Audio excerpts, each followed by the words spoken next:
Meus irmãos, hoje nós teremos atividade no berçário para as crianças até 3 anos e também teremos a palavra ministrada aos nossos pequenos de até 9 anos, lá no culto infantil. De 10 anos para cima, você já está crescidinho, já pode acompanhar a mensagem aqui no templo. E se tiver dúvidas, depois pode perguntar ao papai, à mamãe, até ao pastor, que a gente vai ajudar você a crescer na compreensão da Escritura Sagrada. Então, nós rogamos a bênção de Deus às nossas crianças e àqueles que vão cuidar delas, para que a palavra dele também seja ministrada com fidelidade e proveito no berçário e também no culto infantil. Convido você que aqui permanece comigo para que abramos juntos a palavra de Deus no livro do Apocalipse, no capítulo de número 2, para lermos a carta à igreja em Esmirna, os versos de número 8 a 11. Apocalipse, capítulo 2, versos 8 a 11, carta à igreja em Esmirna. Leiamos o que nos diz a santa e bendita palavra de Deus. Ao anjo da igreja em Esmirna escreve: Estas coisas diz o primeiro e o último, que esteve morto e tornou a viver. Conheço a tua tribulação, a tua pobreza, mas tu és rico, e a blasfêmia dos que a si mesmos se declaram judeus e não são, sendo antes sinagoga de Satanás. Não temas as coisas que tens de sofrer. Eis que o diabo está para lançar em prisão alguns dentre vós, para ser dispostos à prova, e tereis tribulação de 10 dias. Sê fiel até a morte, e dar-te-ei a coroa da vida. Quem tem ouvidos, ouça o que o Espírito diz às igrejas. O vencedor, de nenhum modo, sofrerá dano da segunda morte. Que o Senhor nos abençoe no estudo da sua palavra nesta noite. Meus irmãos, nunca é demais relembrar. Quem sabe você que nos acompanha nesta noite não ouviu os sermões anteriores. Nós estamos numa série de estudos sobre o livro do Apocalipse. Muito obrigado, meu irmão. E estamos lendo desde o primeiro capítulo e vamos ler os 3 primeiros capítulos deste livro. Capítulos que são endereçados às 7 igrejas da Ásia Menor e que contém admoestações, exortações, reprimendas, censuras do Senhor Jesus às igrejas daquela época, bem como mensagens de encorajamento, mensagens de consolo e de profunda esperança. Nós entendemos que esta série de sermões se justifica por conta dos tempos difíceis que temos vivido. Esta semana, todos os dias na escola em que eu trabalho, todos os dias, nós ficávamos sabendo de, em média, 5 ou 6 pessoas afastadas do serviço por causa de Covid. Todos os dias. Um irmão muito querido perdeu o seu 3º irmão de sangue esta semana, lá na escola. Você tem ideia do que é perder 3 irmãos para o Covid? Tempos difíceis. Insegurança, incerteza, desemprego, dificuldade. Entre nós não tem sido diferente. Temos baixas aqui. Já deveríamos estar hoje com o nosso irmão Fábio pregando entre nós. E ele está em São José dos Campos, em quarentena, ao lado de mais 4 membros da família, por causa da epidemia. Eu deveria estar levando a Santa Ceia na congregação. Foi Deus servido que eu estivesse aqui. Deus está soberanamente controlando tudo. Mas os tempos são difíceis. E nós temos algumas tentações e propensões típicas de época de dificuldade. E entre elas está aquela propensão de comparecer diante de Deus pedindo desconto. Dizendo: Deus, o Senhor está vendo, o tempo está difícil, então a minha obediência já não vai ser a mesma. A minha fidelidade já não será a mesma. A minha consagração ao Senhor já não será a mesma. Afinal, o Senhor sabe como é que é. Está difícil. E é importante que olhemos para o Senhor Jesus Cristo falando com as igrejas da Ásia Menor que nos representam. Porque, como temos dito e insistido, esse número 7 é simbólico também. As 7 igrejas eram reais e históricas, mas não eram as únicas. E foram selecionadas em número de 7 para dar uma ideia da completude. E todas as cartas endereçadas a cada uma das igrejas terminam sempre com a expressão: quem tiver ouvidos para ouvir, ouça o que o Espírito diz às igrejas. Quem era de Éfeso tinha que ouvir o que foi dito a Tiatira, quem era de Esmirna tinha que ouvir o que foi dito a Filadélfia, quem é de Goiânia tem que ouvir o que foi dito às 7 igrejas. E nós vemos aqui o nosso Senhor Jesus fazendo uma revelação. É isso que Apocalipse significa, revelação. E note que nosso Senhor não revela quando é que a pandemia vai acabar, quando é que a perseguição do imperador Diocleciano acabaria, quando é que João seria solto da sua prisão na ilha de Patmos, quando é que os crentes parariam de ser consumidos por leões no Coliseu ou queimados em praça pública para simples divertimento dos romanos. Essas não são as respostas trazidas pela revelação de Deus. Deus revela, ao contrário, que ele está atento ao que acontece com o seu povo, que ele está no controle de todas as coisas, que ele não perdeu a sua majestade, que ele tem um plano de amor para o seu povo, que ele vive e reina, que ele triunfou sobre a morte e que ele tem motivos de sobra para oferecer consolo e esperança para o seu povo. É assim então que nós vemos uma apresentação maravilhosa e majestosa do Senhor Jesus Cristo no capítulo 1. Ele caminha por entre a igreja, ele está totalmente glorioso na apresentação que faz de si mesmo a João. Ele continua a falar com o seu povo, a encorajar o seu povo e a exortar o seu povo.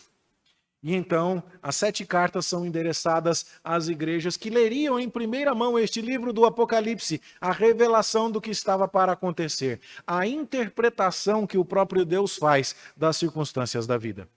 Note que a primeira preocupação de Deus não é resolver o que nós achamos ser um problema.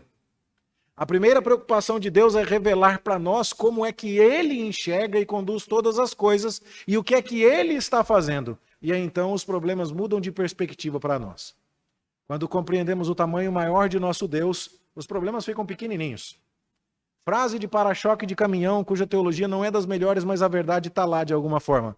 Não diga a Deus o tamanho do seu problema. Diga ao seu problema o tamanho do seu Deus. A gente não conversa com problema. E a gente não sai por aí decretando coisa alguma. Mas existe uma verdade ali. Nós prestamos atenção demais no problema e pouca atenção no Deus soberano. Apocalipse é a revelação que nos convida a olhar para Cristo. Na carta endereçada à primeira das igrejas, a carta à igreja de Éfeso, que estudamos hoje pela manhã, nós vemos que Jesus está caminhando no meio dos candelabros, que significam e representam a igreja, e que ele segura os anjos das igrejas em suas mãos. Anjos aqui compreendidos por alguns intérpretes como os pastores das igrejas, compreendidos por outros intérpretes como os anjos mesmo, que se responsabilizavam por guardar cada uma das igrejas locais. Mas o fato é que, de uma maneira ou de outra, Jesus está andando no meio do seu povo e protegendo e segurando o seu povo com a sua própria mão. Lembrando-nos daquilo que ele disse lá no Evangelho de João: as minhas ovelhas ouvem a minha voz, eu as conheço, elas me seguem e ninguém as arrebatará da minha mão. E Jesus diz que conhece a perseverança da igreja de Éfeso, uma igreja que ao longo de décadas sustentou a sã doutrina numa cidade dedicada à deusa Diana dos Efésios. Uma cidade que tinha um templo que era uma das 7 maravilhas do mundo antigo, onde havia uma estátua esculpida em honra àquela deusa com uma rocha. A pedra que foi usada para esculpir a imagem de Ártemis era de um meteorito caído do céu, dando uma ideia, portanto, para aquelas pessoas de que, de fato, Éfeso era uma cidade dedicada ao culto de uma deusa que protegia aquela cidade. A imagem da deusa tinha cerca de 30 seios. E o culto era a deusa do amor e da guerra e da caça, e uma deusa que sustentava a cidade de Éfeso, inclusive economicamente, tendo em vista que a idolatria a Ártemis ou a Diana movia muito o comércio local. E foi por isso que Paulo encontrou grande dificuldade ali. E, no entanto, o nosso Senhor Jesus está dizendo: eu conheço a sua situação, e eu sei que vocês suportaram muitas dificuldades para manter a sã doutrina. E eu tenho isso para elogiar em relação a vocês. Eu conheço as tuas obras. Eu sei o que vocês andam fazendo, diz o Senhor Jesus. Mas eu tenho contra vocês que vocês abandonaram o primeiro amor. Nos embates, nas lutas, na busca pela verdade, na luta pelo reino de Deus, vocês se cansaram e já não tem mais entusiasmo e brilho nos olhos. E agora Jesus então manda que aquela igreja se arrependa e volte à prática das primeiras obras. Senão, ele viria até ela e moveria o candeeiro de lugar. O candeeiro é um símbolo da igreja e o povo de Éfeso entenderia isso muito bem, já que Éfeso ficava situada num porto fluvial, um rio que ligava a cidade até o mar Egeu. Hoje, a cidade de Éfeso e as suas ruínas estão a 8 quilômetros do mar Egeu. Tal o nível de entulho e de assoreamento que foi tomando conta do rio, e os dejetos foram se acumulando e o curso do rio foi se desviando até ele sumir. Por aquelas alturas, a cidade já havia mudado de lugar por 3 vezes. E os efésios sabiam muito bem o que é ter a cidade mudada de lugar e as dificuldades que isso causa. E Jesus está dizendo em juízo: lembrem-se, vocês abandonaram o primeiro amor e vocês lutaram bem, mas perderam o entusiasmo. Eu quero vocês me servindo com alegria, eu quero vocês entendendo que eu caminho no meio de vocês e que eu sustento vocês com as minhas mãos de poder. E se vocês assim fizerem e forem vencedores, eu lhes darei que se alimentem da árvore da vida que se encontra no paraíso de Deus.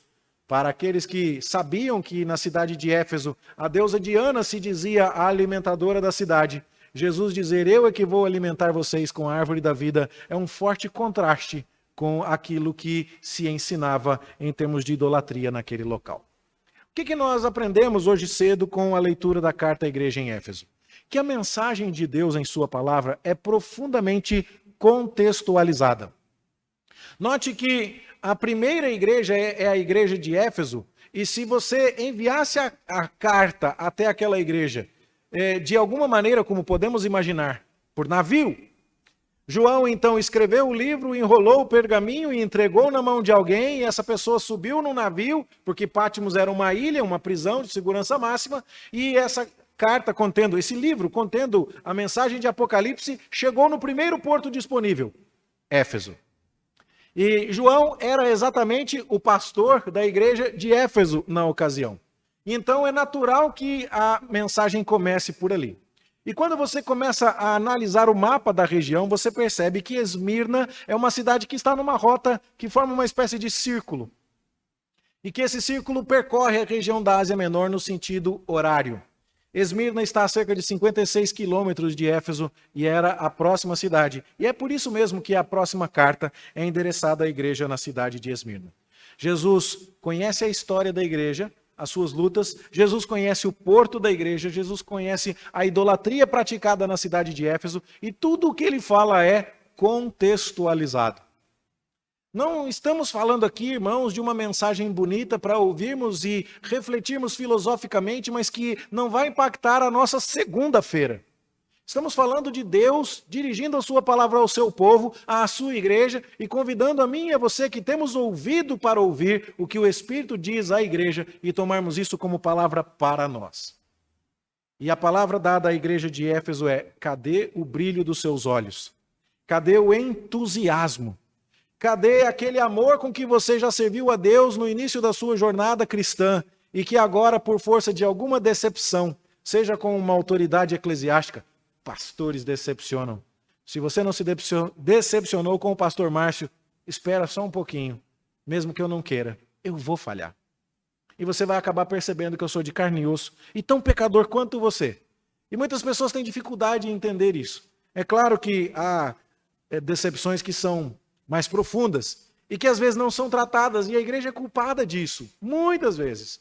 Mas o nosso Senhor Jesus não considerou nada disso como uma justificativa. Ele falou: você caiu, arrependa-se e volte a me servir com o primeiro amor. Agora aqui nós estamos olhando para a carta à igreja em Esmirna. E a cidade de Esmirna também tinha as suas particularidades. Era uma cidade razoavelmente importante, não tão grandiosa quanto Éfeso, e que já tinha enfrentado as suas dificuldades. Se Éfeso precisou mudar de lugar por 3 vezes por causa do assoreamento do rio Caistro, a cidade de Esmirna chegou a morrer e ressuscitar, literalmente. Ela foi destruída pelo rei da Lídia por volta do ano 600 a.C. E quando Alexandre o Grande, na sua marcha em direção ao Oriente, passou pela região, Alexandre ordenou que a cidade fosse reconstruída na década de 330 a.C. A ordem só foi completada por volta do ano 290, 40 anos depois, quando Alexandre já era morto. E ali um dos seus generais, que herdou o trono em seu lugar, e os seus representantes completaram a obra de reconstrução da cidade. Esmirna foi uma cidade que morreu no ano 600 a.C. e que voltou à vida por volta do ano 290 a.C.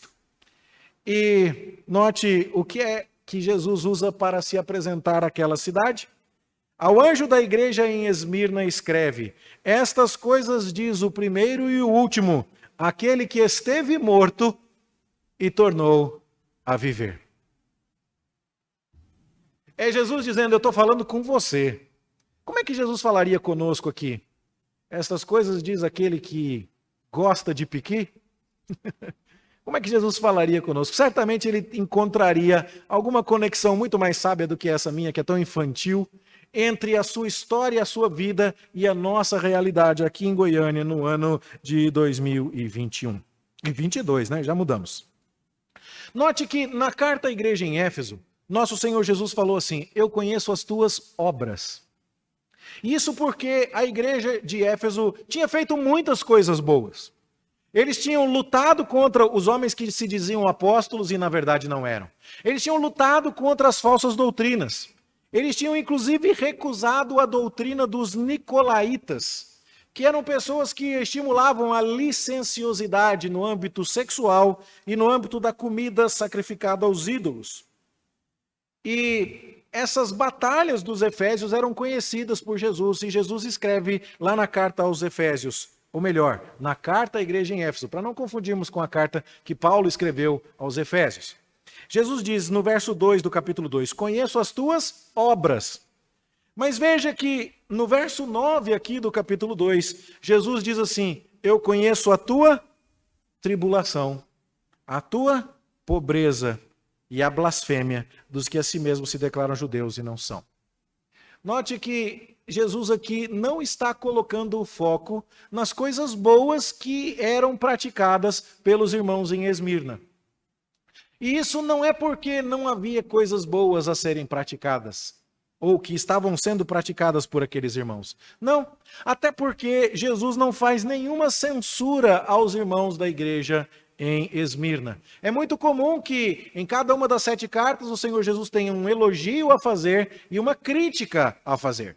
Em Éfeso ele fez um elogio. Eu sei que vocês combateram os hereges. Eu sei que vocês odeiam os nicolaítas. E ele também fez uma crítica. Vocês abandonaram o primeiro amor. Aqui em Esmirna não há uma crítica. Procure na carta e você não encontrará nada de negativo. E aqui então Jesus não se detém em dizer que conhece as obras daquela igreja, porque aquela igreja estava caminhando em fidelidade. E o que acontece é que Jesus diz que ele conhece a tribulação, a pobreza e as blasfêmias que são proferidas contra aquela igreja. Está aqui mais uma vez confirmada biblicamente a ideia de que fidelidade não nos isenta de lutas. Nós acabamos de cantar, se ainda que tribulações eu tenha que passar, eu te peço forças para continuar a crer e a confiar no grande amor que tens, meu Pai, por mim. E nós vamos ver aqui que a sequência da descrição de Jesus sobre o que acontece lá na cidade de Esmirna nos dá pistas sobre qual era essa tribulação, e qual era essa pobreza, e qual era essa blasfêmia. E eu vou sair um pouquinho do texto aqui e contar para você algumas informações que vão nos ajudar a entender isso, e logo em seguida a gente retorna. Você sabe que o povo judeu esteve no cativeiro da Babilônia por causa da sua idolatria. E você reviu isso no estudo de terça-feira sobre o período interbíblico, e nós vamos terminar o estudo terça-feira agora, se Deus quiser. Por que os judeus foram parar na Babilônia? E a resposta: idolatria. E aí o que acontece lá na Babilônia? O que acontece é que a lição doeu. A surra foi dolorida. E agora os judeus na Babilônia não caem mais em idolatria e mergulham no estudo da lei, já que o templo foi destruído em Jerusalém e não é possível mais oferecer sacrifícios. Eles criam as sinagogas, lugares onde eles se reúnem para estudar a lei. E aquela religião que era centrada no culto no templo e nos sacrifícios do templo, agora se torna um judaísmo voltado para o estudo da lei nas sinagogas. E embora o templo tenha um lugar definido e o sacrifício só possa ser realizado em Jerusalém, o estudo da lei na sinagoga pode acontecer em qualquer lugar. A sinagoga nasce na Babilônia, mas ela volta com o povo para a terra de Canaã, e existe sinagoga em Cafarnaum, e existe sinagoga em Nazaré, e existe sinagoga em Jerusalém, em tudo quanto é canto. Bom, as palavras aqui de Jesus estão falando sobre sinagoga e daqui a pouco a gente vai ver por quê. O judeu agora está estudando a lei e ele sabe que idolatria é um perigo. E como nós vamos ver em maior detalhe no estudo dessa terça-feira, os judeus ficam presos depois que os impérios se dividem. Eles eram escravos dos babilônicos, e então vieram os persas. E viraram escravos dos persas, e então vieram os gregos. E eles ficaram escravos dos gregos. E então Alexandre o Grande morre, e o seu império fica dividido. Ao norte, sírios, os seleucidas, e ao sul, egípcios, os ptolomeus. E eles estão ali no meio, até que chega uma hora que um sírio idólatra quer adorar outros deuses no templo de Jerusalém. Seu nome é Antíoco Epifânio. Ele é mencionado pelo profeta Daniel como o abominável da desolação, ou a abominação desoladora. E ele quer cultuar ídolos no templo. Os judeus se rebelam. Surge a conhecida revolta dos Macabeus. E eles agora sabem que está em jogo a vida da nação caso outros deuses sejam adorados. E eles lutam contra isso. E eles conseguem, inclusive, vencer os sírios. E estabelecem um estado independente. É o período Hasmoneu, que dura cerca de 100 anos, em que os judeus são uma nação livre, novamente. Só que, no ano 63 a.C., os romanos vão lá e dominam tudo. Só que ao dominar tudo, os romanos conheceram a história. E falando assim, é melhor deixar esse pessoal cultuando o Deus deles. Os romanos não entravam sequer com os seus estandartes dentro do templo, porque os estandartes continham imagens de figuras alusivas aos deuses romanos, e os judeus não permitiam isso. E se havia um povo que tinha concessão especial e regalia religiosa diante dos romanos, esse povo era o povo judeu. Os romanos sabiam, mexer com a religião dos judeus é encrenca. Então, durante um bom tempo, os judeus tiveram regalias religiosas. E você vai abrir as páginas do Novo Testamento e vai ver que os romanos dominam, mas a religião judaica é um assunto dos judeus. Os romanos não se metem ali. E o que acontece na sequência? O Messias dos judeus vem, o Senhor Jesus Cristo. E ele diz que é o Rei dos Reis, o Senhor dos Senhores.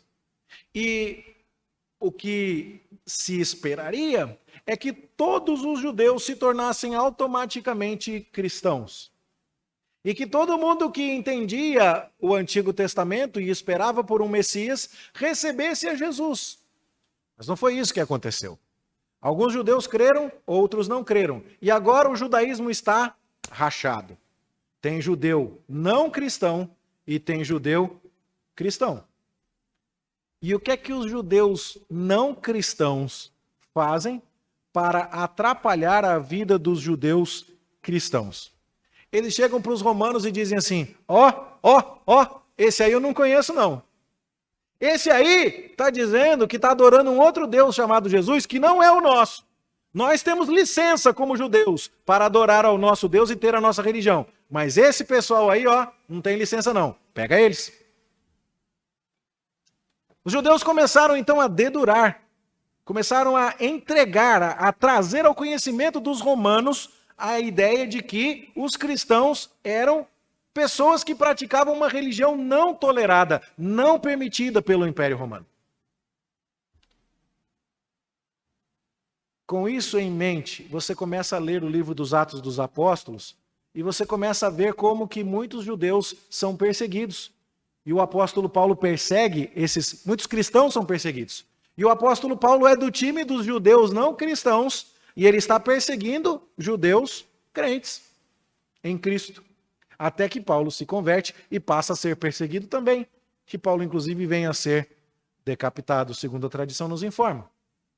Então há um período na história bíblica aqui em que judeus não seguidores de Jesus estão perseguindo e entregando às autoridades tanto os judeus que creem em Jesus, como os gentios que creem em Jesus. Porque havia muita gente que temia a Deus, o Deus dos judeus, e que ia até as sinagogas, mesmo não sendo judeu de nascimento. Quando o apóstolo Paulo viajava pelas nas suas viagens missionárias, ele chegava nas cidades da Grécia, da Ásia, e ele ia logo à procura de uma sinagoga, porque lá havia gente que estava procurando o Deus de Israel, o Deus dos judeus. E tinha gente lá que era judeu de nascimento, judeu de sangue, segundo a carne, e tinha lá gentios que estavam procurando o Deus dos judeus. E aí quando Paulo falava, muita gente cria, principalmente os gentios que se aproximavam dos israelitas. Mas os judeus, segundo a carne, que não criam, ficavam cheios de dor de cotovelo e tratavam de denunciar o apóstolo ou qualquer uma pessoa que falasse em nome de Jesus. E aí então surgia a perseguição. Foi assim que Paulo saiu correndo de Tessalônica. Foi assim que Paulo saiu depois de ser levado aos tribunais em Corinto. Foi assim que Paulo encontrou problemas em vários lugares por onde passou. E aí então a gente começa a entender o que está acontecendo aqui em Esmirna. Veja que no versículo 9 é dito assim: eu conheço a blasfêmia dos que a si mesmos se declaram judeus e não são. Quem é que se declara judeu e não é? Quem está dizendo assim, eu sou do povo de Deus, eu sou um judeu, marcado com os pactos que Deus entregou ao seu povo. Eu conheço a revelação de Deus, a Bíblia, o Antigo Testamento. Eu conheço as promessas do Messias. Mas o judeu verdadeiro não ia parar aí.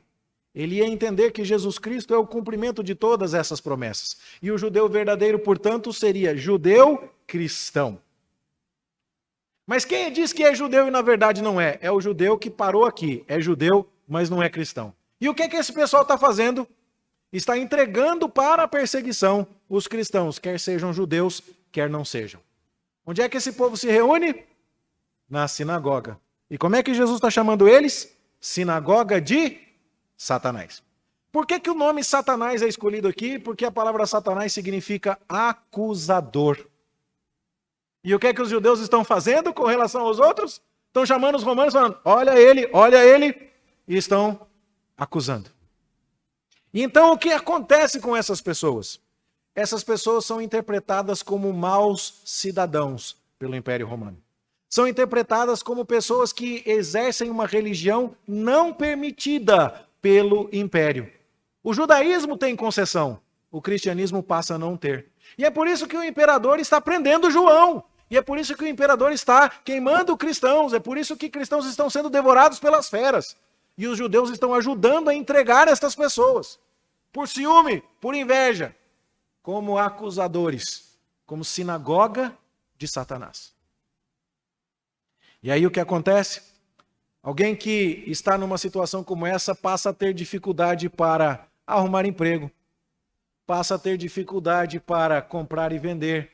Passa a ter dificuldade para sobreviver e para fazer coisas comuns da vida. Então vem a tribulação. E então vem a pobreza. E é por isso que Jesus diz, eu conheço a tua tribulação, eu conheço a tua pobreza. Mas você é rico. Você é rico. E a blasfêmia dos que a si mesmos se declaram judeus e não são, sendo antes sinagoga de Satanás. Aqueles irmãos em Esmirna estavam sendo perseguidos por judeus que se aproveitavam da concessão romana de liberdade religiosa para o judaísmo e que entregavam e que denunciavam os cristãos para as autoridades romanas. Sinagoga de Satanás. E o que acontecia? Acontecia que eles eram presos. O problema é que a prisão naquela época não era a prisão para cumprimento de pena, como nós imaginamos. O apóstolo Paulo ficou preso por 4 anos, mas não porque ele recebeu uma sentença de 4 anos de prisão, e sim porque ele passou 4 anos aguardando um julgamento. 2 anos em Cesareia, aguardando um julgamento justo, onde ele percebeu que não o teria, e quando ele apela para ser julgado pelo imperador e viaja para Roma, ele passa mais 2 anos aguardando o dia em que o imperador tem agenda para atendê-lo. Mas Paulo passou esse tempo preso sem cumprir pena. Quando ele sai, e é possível que ele tenha saído porque ninguém lá de Jerusalém quis ir até Roma para a audiência dele. É possível que ele tenha saído como réu primário. Passou 4 anos preso, só aguardando a sua sentença e foi absolvido. E o que está acontecendo aqui? Está sendo dito que o diabo está para lançar em prisão alguns dentre vós. E o lançar em prisão não é para cumprir pena, não. O lançar em prisão é por causa de uma espécie de prisão aguardando o julgamento. semelhante àquela prisão em que Paulo esteve, em Cesareia e depois em Roma, até que ele fosse ouvido pelo imperador. E é por isso, então, que se fala aqui de tribulação de 10 dias. Daqui a pouco nós vamos falar um pouco mais sobre isso. Mas dando a ideia que esse aprisionamento era temporário até que eles fossem sentenciados. Mas qual era a sentença para alguém que adorava um Deus não tolerado pelo Império Romano? A sentença era a morte. E é por isso que o Senhor Jesus vai dizer: ser fiel até a morte, e eu te darei a coroa da vida. Então, agora, aqueles irmãos que estão na igreja de Esmirna, alguns deles judeus, cristãos, outros gentios, cristãos, sendo denunciados por judeus que não são cristãos, e na verdade são sinagoga de Satanás, estão empobrecidos, estão em tribulação, estão sendo perseguidos, estão sendo jogados na cadeia para aguardar julgamento. E isso é feito porque o diabo está agindo. Já temos discutido nos domingos pela manhã, nas aulas de escola dominical, que o diabo é o diabo de Deus. E é importante lembrar isso. Nada do que acontece, nada do que Satanás fez jamais escapou ao controle soberano de Deus. Quando o diabo entra em Judas para atrair Jesus, é porque Jesus disse a Judas: o que você tem de fazer, vai fazer depressa. Quando o diabo mata os filhos de Jó e destrói as propriedades de Jó e tira a saúde de Jó, é porque Deus diz ao diabo que ele podia fazer isso e coloca os termos para que ele pudesse agir. Então, em nenhum momento nós estamos vendo aqui algo que escapa à soberania de Deus, mas que tem sim o concurso, usando o termo teológico mais apropriado, de Satanás. E agora aqui o termo não é mais Satanás, o acusador, mas é do diabo, o adversário. É daquele que se opõe à igreja. Então, a sinagoga de Satanás te acusa e o seu adversário te coloca na cadeia. Os termos são escolhidos aqui com muito critério e muito cuidado. E vocês vão ser lançados em prisão para serem colocados em prova e vão ter tribulação de 10 dias. Como os números ao longo de todo o livro de Apocalipse são simbólicos, alguns questionam se 10 dias seria o prazo de você aguardar um julgamento, e parece que a resposta é negativa. Nós não deveríamos procurar o símbolo do número 10 na ideia de quanto tempo demorava uma prisão preventiva para aguardar julgamento, segundo a justiça do Império Romano da época. Parece muito mais claro fazer referências ao Antigo Testamento, como há referências em todas as outras cartas da literatura do Antigo Testamento. Lembra de Jesus se identificando como aquele que caminha no meio dos candelabros? E os candelabros são exatamente a menorá que iluminava o tabernáculo nos tempos do Antigo Testamento. Referências ao Antigo Testamento são abundantes aqui. No entanto, esta carta à igreja em Esmirna é da que menos tem referências ao Antigo Testamento. E provavelmente porque os judeus que estavam lá não eram dos melhores, né? Mas ainda assim parece haver uma menção aqui. A tribulação de 10 dias nos quais o povo seria colocado à prova. Isso nos faz lembrar do período em que Daniel foi colocado à prova, onde ele estava lá na Babilônia e sendo obrigado a receber elementos de paganismo, assim como o pessoal em Esmirna, os crentes em Esmirna, denunciados por falsos judeus, obrigados a se contaminar com o paganismo da cidade, sob pena de irem à prisão. Então estão sendo colocados à prova, como Daniel foi colocado à prova diante dos deuses de Nabucodonosor e das comidas sacrificadas aos ídolos. E Daniel pediu ao eunuco do rei que fosse colocado em prova, para que ele pudesse comer legumes durante um período de 10 dias. E ele foi aprovado naquele período. Então, parece-nos aqui dar uma ideia de uma certa referência a Daniel. Se isso não for o caso, não há uma grande heresia aqui em consideração, e nós podemos pelo menos dizer: trata-se de um período de tempo curto, enquanto eles estarão na cadeia, aguardando uma sentença, que muito provavelmente será a sentença de morte. E esse período curto é um período no qual eles serão provados, um período no qual a sua fé será experimentada. Alguns discutem se é Satanás que está provando o povo, ou se é o próprio Deus que está provando o povo. E, como nós já dissemos há pouco aqui, existe uma certa sobreposição destas coisas.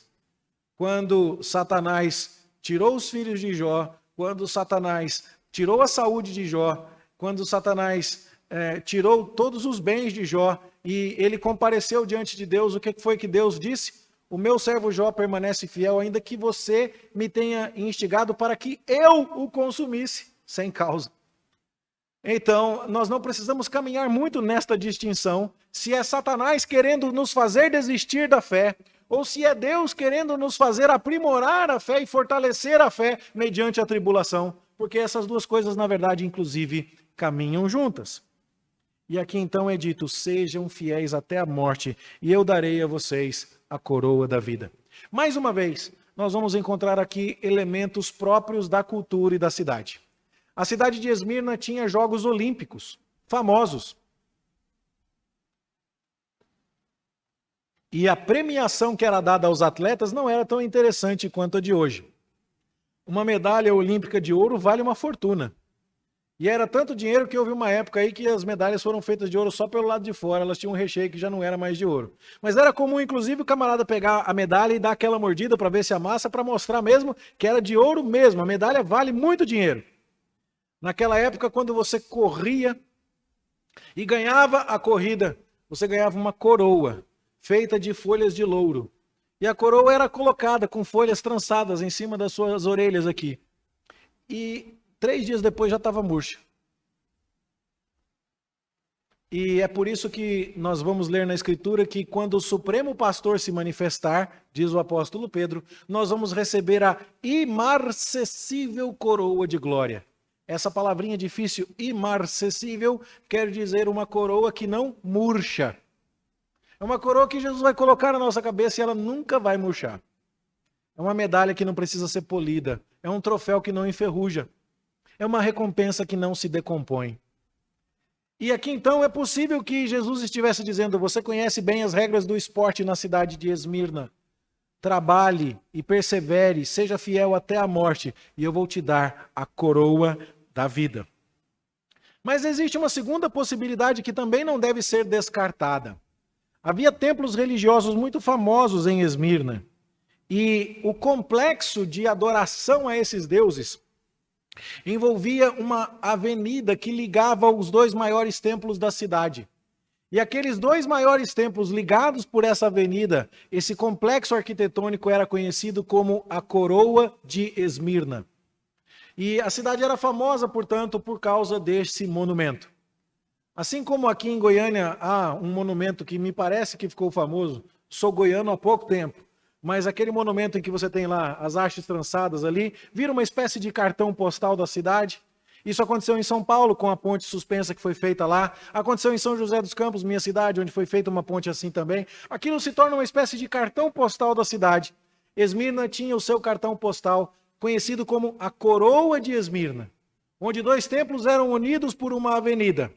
E Jesus está dizendo assim, eu não vou te dar a coroa da cidade, eu não vou te dar a glória deste mundo, eu não vou te dar coisas que são valorizadas por aqui nessa existência terrena e passageira, mas eu vou te dar a coroa da vida. E aí, então Jesus termina dizendo, quem tem ouvidos ouça o que o Espírito diz às igrejas, o vencedor de nenhum modo sofrerá dano da segunda morte. Você sabia que quem nasce uma vez morre 2? E que quem nasce 2 vezes morre uma vez só? Vou repetir porque esse é aquele tipo de frase que dá uma chacoalhada nos neurônios. Quem nasce uma vez, morre 2. Quem nasce 2 vezes, morre 1. Vamos fazer a conta? Você nasceu, o médico tirou você lá, peladinho da barriga da mamãe. Como é que você nasceu? Pecador. Só nasceu essa vez, vai morrer, um dia vai ser enterrado no cemitério. Morte número 1. E aí você terá uma morte eterna, uma condenação espiritual eterna. E permanecerá para sempre afastado de Deus. Quantas vezes você nasceu? 1. Quantas vezes você morreu? 2. Mas, você nasceu a primeira vez lá, saiu da barriga da mamãe, nasceu a primeira vez. E antes de morrer, nasceu uma segunda vez, porque você conheceu a palavra de Jesus Cristo. Falando com Nicodemos e dizia a ele, você tem que nascer de novo. E o Nicodemos não entendeu muito bem, será que eu tenho que entrar na barriga da minha mãe? Não, e a ideia não é essa. Não é nascer da carne ou do sangue, mas nascer da vontade do Pai, que vai te dar vida quando você está morto em seu delito e pecado. Então você nasceu 2 vezes. E aí quando você morrer, você vai morrer só essa vez, porque dali para frente é só vida. Quem nasce uma vez, morre duas. Quem nasce duas vezes, morre uma. E aqui Jesus está dizendo, quem for o vencedor não vai sofrer a segunda morte, porque nasceu de novo. E aqui então, meus irmãos, nós estamos com uma carta que é, mais uma vez, profundamente contextualizada. Jesus conhece a coroa de Esmirna para falar da coroa da vida. Jesus conhece os jogos esportivos de Esmirna e a coroa que murcha para falar de uma coroa eterna. Jesus conhece a sinagoga de judeus que há ali e sabe que os judeus que ali estão não são judeus de verdade, mas acusam os cristãos. E então Jesus diz que eles são a sinagoga do acusador, a sinagoga de Satanás. Jesus sabe que eles serão presos. E Jesus conhece essa tribulação. Conhece inclusive o empobrecimento que surge desta fidelidade. E conhece a mentira que é dita contra aquelas pessoas. Jesus conhece a morte que eles haverão de enfrentar. E sabe que as pessoas de Esmirna já viram a sua cidade morrer e ressurgir. E Jesus diz, eu sou aquele que já morreu e já ressuscitou. E se vocês permanecerem fiéis até a morte, vocês não vão morrer uma segunda vez. Eu vou dar vida a vocês. A coroa da vida. Então nós vemos aqui um Senhor Jesus que conhece profundamente a realidade do seu povo. E o que tiramos de lição para nós aqui? Novamente, pensando em nossa época de pandemia, nós vamos reparar que o nosso Senhor Jesus está menos preocupado com o nosso conforto e mais preocupado com a nossa fidelidade. Vamos falar uma verdade? Se eu e você estivéssemos em Esmirna, a gente ia orar de que jeito? A gente ia orar falando assim, Deus, queima essas pragas tudo. Mata essa sinagoga de Satanás, rebenta eles agora, Deus, que eu não quero ir para a cadeia de jeito nenhum. E se alguns membros de algumas igrejas aí que se dizem evangélicas estivessem em Esmirna naquela época, eles diziam, está repreendido, e eu não vou para cadeia nenhuma, eu tomo posse da liberdade. E Jesus não falou nada disso aqui. Jesus falou, vocês vão ser postos à prova mesmo, e vão ter tribulação, e vão até enfrentar a morte mesmo. Você não vê Jesus arregaçando as mangas e dizendo assim, pessoal, peraí, não vou deixar isso acontecer com vocês de jeito nenhum. Que isso? Vocês são filho do rei, vocês são cabeça e não são cauda. Comigo aqui é vitória. Tem ninguém indo para a cadeia não, vocês vão virar prefeito dessa cidade, governador. É assim que Jesus trata essa questão? Também não é. Jesus chega para eles e diz assim, olha, já que vocês estão sofrendo muito, eu entendo se alguém der uma escorregada, porque afinal de contas, né, todo mundo é de carne e osso, a vida não está fácil para ninguém, e se alguém de vez em quando aí quiser ficar emburrado, quiser ficar revoltado, quiser soltar um palavrão, quiser parar de ir na igreja me adorar, quiser parar de ler a Bíblia, eu até entendo que vocês estão meio frustrados, a barra está pesada. Você não vê Jesus passando o cartão de gerente dando desconto para ninguém aqui também não? Você vê o Senhor Jesus no meio da tribulação preocupado com a fidelidade do seu povo e preocupado em encorajar o seu povo. Isso então deveria nos levar às considerações. Como é que temos orado ao Senhor? Eu tive uma experiência muito próxima, vocês viram isso aqui. O irmão de minha esposa, missionário no Oriente Médio, esteve preso por 10 dias. É coincidência só. Mas ele, inclusive, lançou um livro que em breve eu devo trazer alguns exemplares aqui para quem tiver o interesse em adquirir, onde ele conta a história dos seus 10 anos de trabalho no Oriente Médio, em 10 dias de prisão, fazendo paralelos, e uma história muito interessante. E quando ele estava na cadeia, lá no Oriente Médio, e todos nós da família aqui no Brasil, tinha muita gente orando, dizendo assim, Deus, só precisa tirar ele, só precisa tirar ele, só precisa tirar ele. E parecia loucura. Quando eu me levantava ao lado de alguns outros e dizendo assim, gente, essa não é a melhor oração. Eu também quero que ele saia. Eu também quero que ele venha para a menininha recém-nascida que ele acabou de levar para lá. Minha sobrinha tinha 40 dias, alguma coisa perto disso. Eu quero que ele veja a filha crescer. Eu quero que ele volte para os braços da esposa. Eu quero ele aqui ao lado da minha esposa, que é a irmã dele, está sofrendo de saudade. Mas muito mais importante do que isso, é que ele jamais negue a Jesus onde ele está. É que ele não transija com qualquer pressão e qualquer prova na qual ele seja colocado.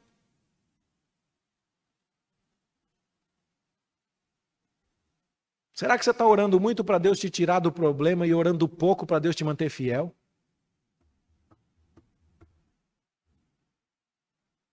Será que você está esquecendo que dessas maneiras múltiplas Deus te coloca à prova?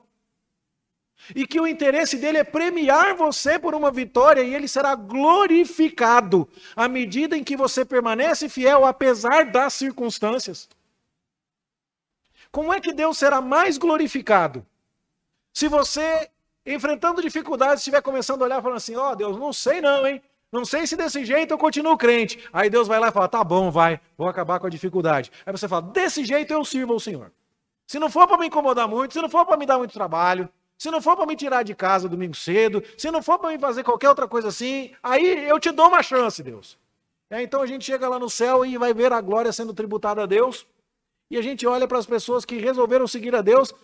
Quem foi que salvou quem ali? Quem foi que ajudou quem? Quem era Deus? Quem era o servo ali? Era Deus agindo para as pessoas não se desviarem? Que glória está sendo dada a Deus nessas circunstâncias? Agora, quando você lê, como nós lemos no livro do Apocalipse, no capítulo 12, eles permaneceram fiéis e diante da morte, amaram mais a Deus do que a própria vida. Quem são esses? São esses aqueles que venceram pelo sangue do Cordeiro.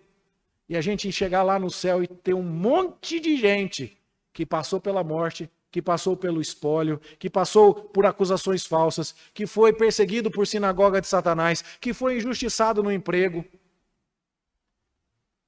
que teve tantas outras coisas que foram mais difíceis na sua vida e na minha, pelo simples fato de que nós somos cristãos. Mas a gente permaneceu até o fim, fiel a Deus.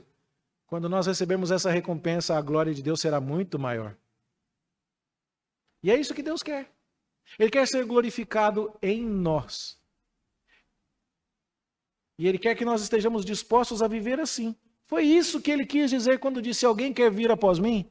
Negue-se a si mesmo, tome a sua cruz e siga-me.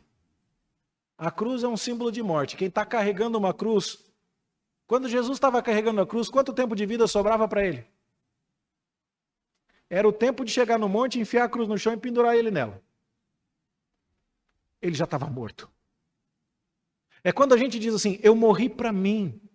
Eu não estou seguindo a Deus por causa dos meus interesses.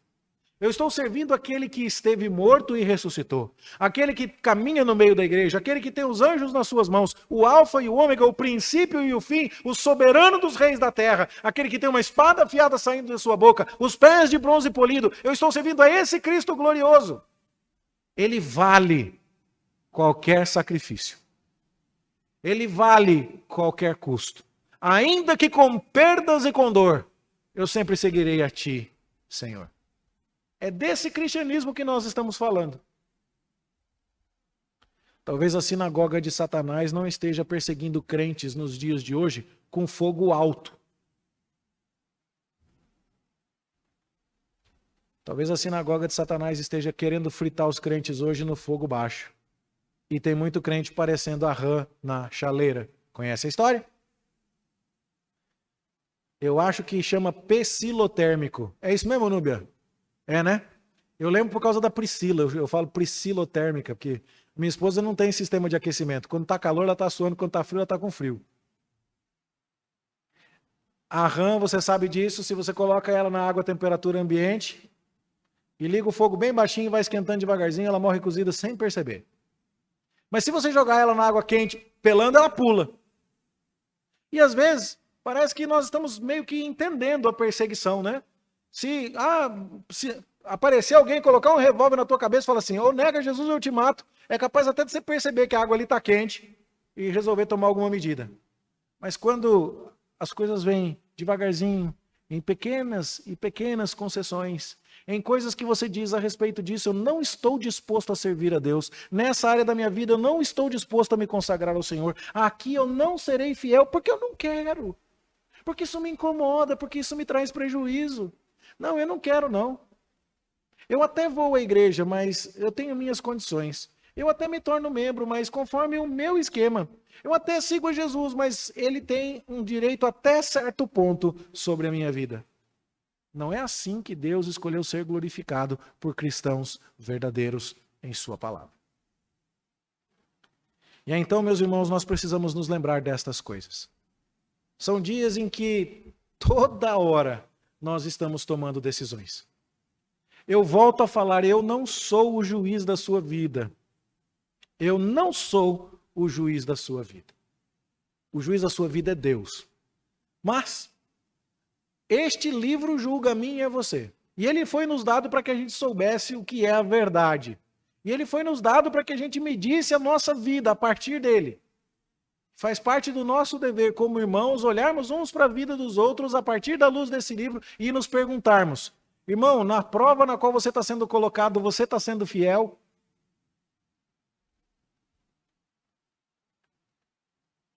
E novamente, irmãos, se a perseguição de falsos judeus, da sinagoga de Satanás, naqueles tempos, colocava à prova quem era cristão de verdade e que seria fiel até a morte para ganhar a coroa da vida, deixe-me perguntar, você conhece alguma maneira pela qual a pandemia está colocando cristãos à prova? Você conhece alguma maneira pela qual nós estamos usando as circunstâncias e o contexto para inventar desculpas e contextos que não são aceitáveis diante de Deus? Um pastor amigo meu uma vez disse uma frase que me incomoda. Ele diz assim, se o motivo que você alegou para não ir ao culto seria constrangedor demais para você apresentar ao seu patrão para dizer que foi por causa daquilo que você não foi ao serviço, tem alguma coisa errada aí. Você consegue entender? Se o motivo que você alegou para não vir à igreja é o risco que você não viu para ir jogar bola, para ir fazer qualquer outra atividade, vale a pena se perguntar. Vale a pena se perguntar.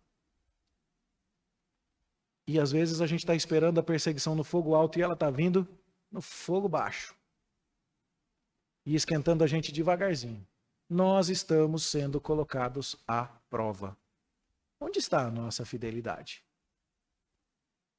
Nosso Senhor Jesus não usou um contexto de perseguição para dizer assim, tá bom, eu te entendo, tudo bem, vou dar um desconto para você. Passa aqui o meu cartão no seu cadastro de membro e eu vou te aliviar desta e desta e desta exigência do Evangelho. Para você, tem desconto. Não vai cair um jota, não vai cair um tio sequer da lei de Deus e nós somos obrigados a servi-lo dentro desses parâmetros até a morte. E o resultado é a recompensa eterna, dada a nós por aquele que esteve morto, mas vive pelos séculos dos séculos. É a esse Deus grandioso que nós estamos servindo. E é esse o chamado à fidelidade que se apresenta diante de nós. Ao mesmo tempo que isso é uma tremenda responsabilização, isso é um tremendo consolo. Porque aqueles que atendem a esse chamado à fidelidade podem esperar grandes recompensas. Deus não fica devendo nada para ninguém. Deus vai recompensar a cada um conforme as suas obras. E ele está dizendo àquelas pessoas que elas receberiam a coroa da vida. Irmãos, é importante demais lembrarmos disso. Pensarmos nisso. Refletirmos nisso. Estamos vivendo tempos difíceis. Como é que estamos reagindo? A carta à igreja em Éfeso está dizendo, cadê o brilho nos seus olhos? A carta à igreja em Esmirna está dizendo assim, como é que você está reagindo à tribulação? Cadê a tua fidelidade? Deus tenha misericórdia de nós. Deus nos desperte para um evangelho autêntico, para um cristianismo que nega a si mesmo, que toma a sua cruz e segue o Mestre com alegria. E para que assim possamos esperar, com ardente expectativa, genuína, a sua volta gloriosa e o dia da nossa recompensa eterna. Que seja assim na minha vida e na sua, em nome de Jesus. Amém. Nós vamos cantar uma música que fala um pouco sobre isso. Quando Deus achou-me em densas nuvens de tribulação, Ele fez nascer um arco-íris no céu do meu coração. Esta é a esperança que nós temos, e é assim que vamos caminhar em fidelidade, sustentados pelo Senhor.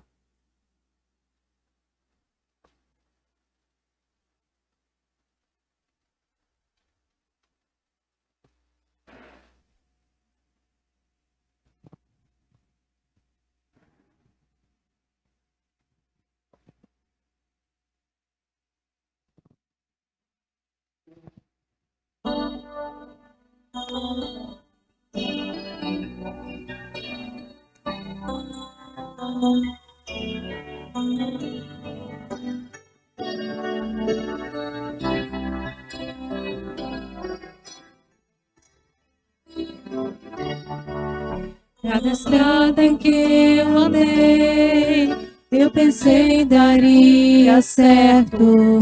Toda a terra em que habitei, terminou em um deserto.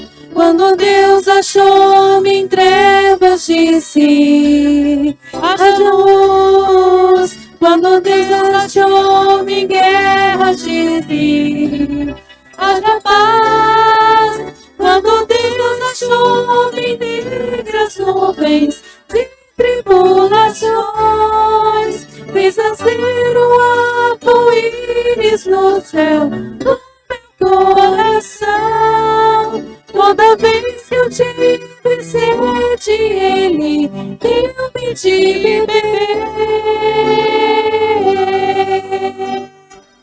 Água viva, deu-me de beber.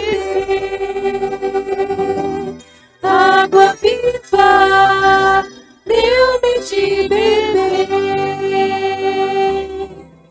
Cada estrada em que eu andei, eu pensei daria certo. Toda a terra em que habitei, terminou em um deserto. Quando Deus achou-me em trevas, disse: haja luz. Quando Deus achou-me em guerra, disse: haja paz. Quando Deus achou-me em negras nuvens de tribulações, fez nascer um arco-íris no céu do meu coração. Toda vez que eu tive sede, Ele deu-me de beber.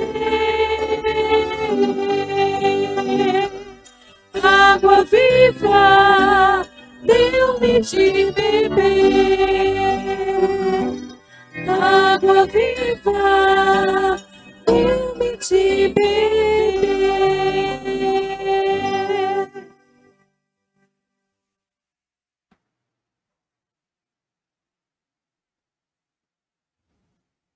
Oremos.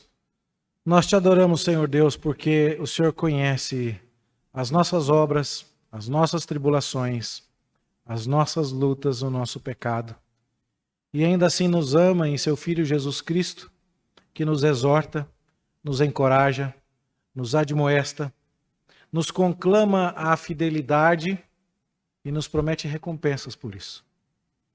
E nós te pedimos, ó Senhor, que a tua palavra nos desperte.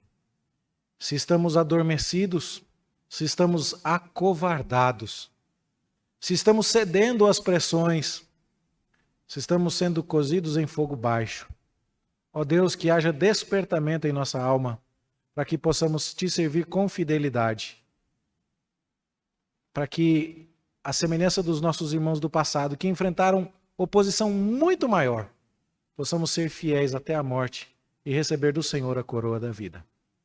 Ó Deus, nós te pedimos pelo entusiasmo, pelo brilho nos olhos, pelo amor primeiro, pela alegria da tua salvação, para que possamos exibir esta felicidade tão intensa, esta comunhão tão preciosa e tão prazerosa contigo, tão característica do primeiro amor. E pedimos-te, ó Deus, que possamos ser fiéis ao Senhor, caminhando com zelo em nossos deveres, suportando as aflições, a oposição, pagando com alegria o preço do discipulado, sofrendo o desprezo de colegas de trabalho, de colegas da escola, de vizinhos, sofrendo, ó Deus, a discriminação por conta de uma fé radical em tempos de tanta concessão. Mas dá-nos a graça, ó Deus, de atender a Tua palavra, de ter ouvidos para ouvir o que o Espírito diz às igrejas. Nós clamamos assim, ó Deus, em nome do Senhor Jesus, aquele que esteve morto, mas vive pelos séculos dos séculos. Amém.